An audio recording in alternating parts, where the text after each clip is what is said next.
So I remember actually very clearly, it was after the person who I was dating at that time, after we broke up, and we met up at the mall because they agreed to have a conversation and talk. Maybe we can be friends, maybe not. After he left, I was in a dressing room at a store trying things on, trying to cheer myself up, and I started crying. And there in that moment, I was like, God, I don't know what to do. Well, where am I going to stay? At this point, I had moved out of that house. I spent one night at a friend's house randomly and had all my stuff piled in my car. All I could fit in that car was my body behind the steering wheel. And then went and stayed in my cousin's spare storage room that just so happened to have a twin bed. So I definitely felt alone. I felt rejected, abandoned in a sense, and I was definitely lost.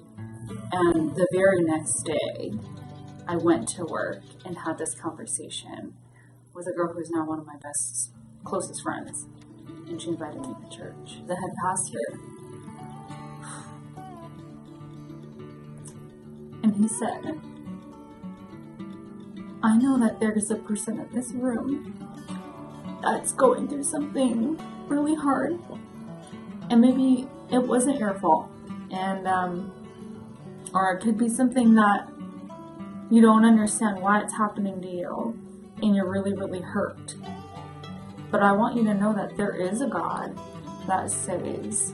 But the only way is to make him God of your life. And you have to say yes to him. And if that's you, raise your hand and say yes in today. And everyone bowed down, and I didn't raise my hand. I stood up and I was like, somebody come and get me. Surrendered my life that day. I felt like bricks just lifted off my chest. And I felt like, you know what? This is actually going to be okay. In the years of getting to know him better, I hear him speaking to me in scripture. I hear him, giving me discernment in certain situations. And in my prayer time, I can understand a little better as to like what he's revealing to me when I begin journaling, as with Daily Transformation Journal. I know you hear this all the time, but don't be afraid. I think that's what was kind of holding me back, was I had always had this desire to really know Jesus and who he is, and just what his entire mission was while he lived here. You say yes to Jesus. Don't turn him away. It's literally the most that you can gain. You have nothing to lose.